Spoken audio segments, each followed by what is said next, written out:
Hey YouTube, Logan with Hideaway Homestead here, coming to you today with a video on my tractors that I built, my chicken/duck tractor and my rabbit tractor here. Now I did not video the build process of this rabbit tractor, but I've got the rabbit in front of the ducks and chickens, and I've got the same lid concept of just, you know, it's a frame that sits inside of a frame with two sides blocked off for the weather, and the piece of metal that I had was extra long, so I just left it since it was sitting a little bit higher. I knew it would sit over anything else that I had. So what I'm doing here, this doe right here, she was going to be cold because she hadn't been producing like she should, and so she's probably going to get cold anyway. But since I had a buck in a tractor for a while, I went ahead and decided to experiment with her a little bit on being on grass, and I'm about to get her a wood feeder in here, and she's got her water bottle already over there, and let her, you know, get on the ground. I'm gonna be moving her daily.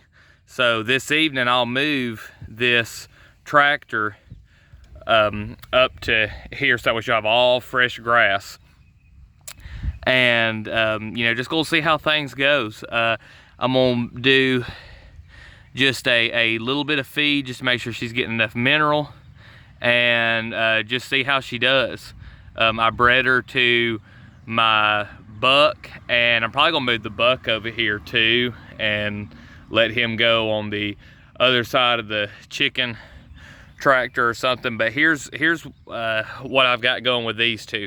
I'm probably going to end up doing grow outs in these eventually, and you can see I've got wood slats on the bottom. I place them 2 inches apart, and I've also got some skids underneath that are 3/4, and the little slats that just keep them from getting out are 1/2 inch or 7/16. And you can see some of them, I mean, they're just scraps. They're real bowed. It doesn't matter that they're, you know, got wider gaps in the middle. The most important thing is around the edges here. You don't want them to be able to dig out. And yeah, this could, the skids on this one could be changed as well, just like the chicken tractor over there. And the idea is, which I'm probably not going to move the buck up here because of what I'm about to say next. The idea is to have some fresh grass over here, and also to have some grass that the rabbits have chewed on, and have fertilized for the chicks and the ducks to go through. Now ducks, you know, they'll go through a lot of poop, and so will chickens. Ducks kind of use their bills, and then the chickens, you know, scratch through it and peck through it. But as she manures up this area, the chickens could come through and clean that up, and then also have some really good fresh ground on this side. So what I'm planning on doing is I'll move this rabbit tractor for 3 days before I move the chicken tractor, and that being because I want the manure to be able to sit there and hopefully get some worms and bugs and stuff that'll come up and get in it for the chickens to eat. You know, so they're gonna be the little sanitation crew. So we got the guard dog here watching everybody. And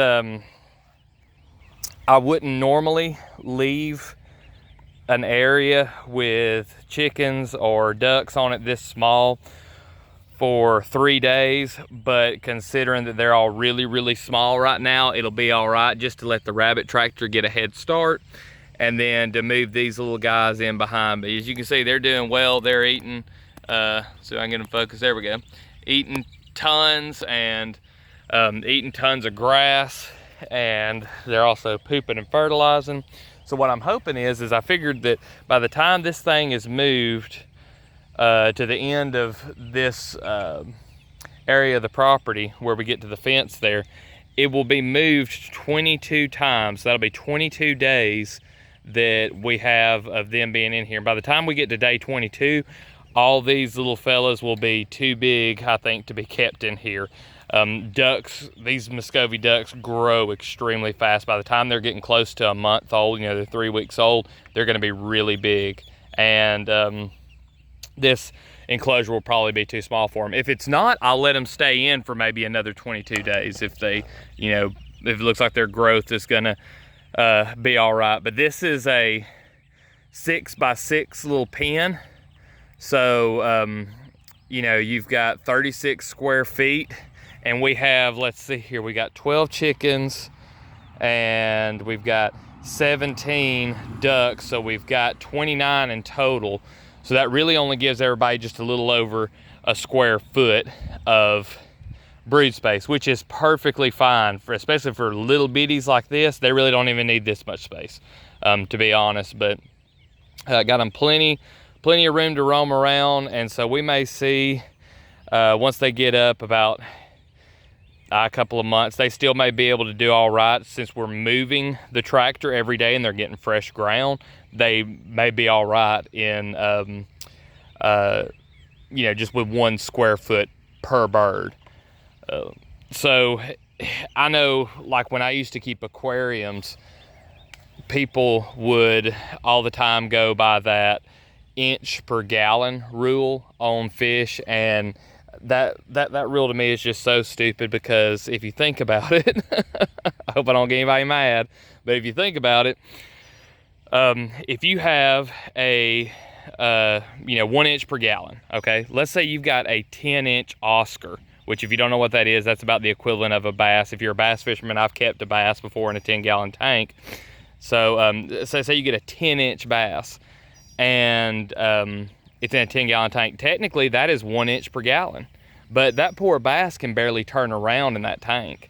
That's what happened to my bass. I had him in a little 10-gallon tank, and I took him out, you know, once he got up to about 6 inches or so, because he was just really too big for the tank, and he went back outside.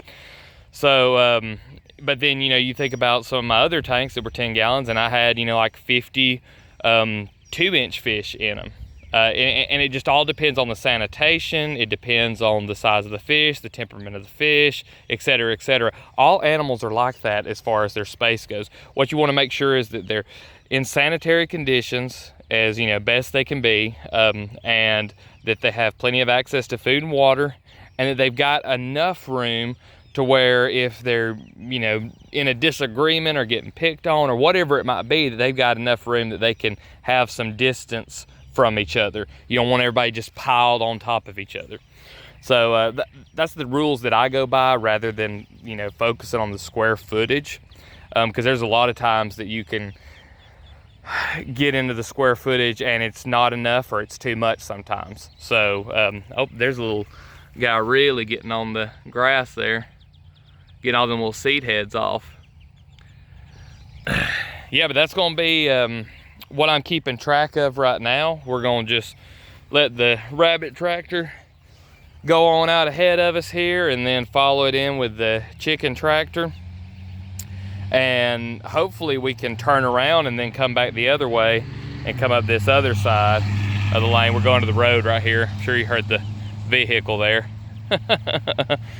And yeah, I'll be keeping track of it and kind of showing y'all what it looks like day by day, where you can see what the grass looks like, and see how you know, how much it gets fertilized and what it looks like. We'll come back to this paddock after day 22, or well, it'll technically be day 25, so it'll have 25 days of rest, and then we'll come up the other way, and that'll give it, you know, a whole let's see here, 47 days of rest.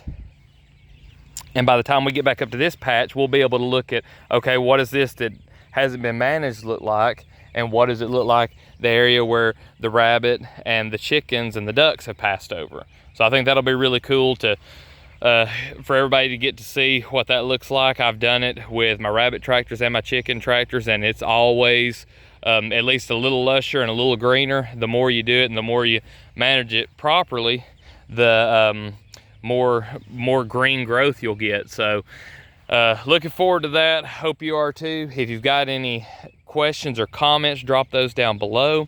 If you enjoyed the video or found any value in it, please leave a like. And if you haven't subscribed to the channel already and you enjoy this kind of stuff, go ahead and do so. I drop a video like this every day, Monday through Friday. Having to change that now.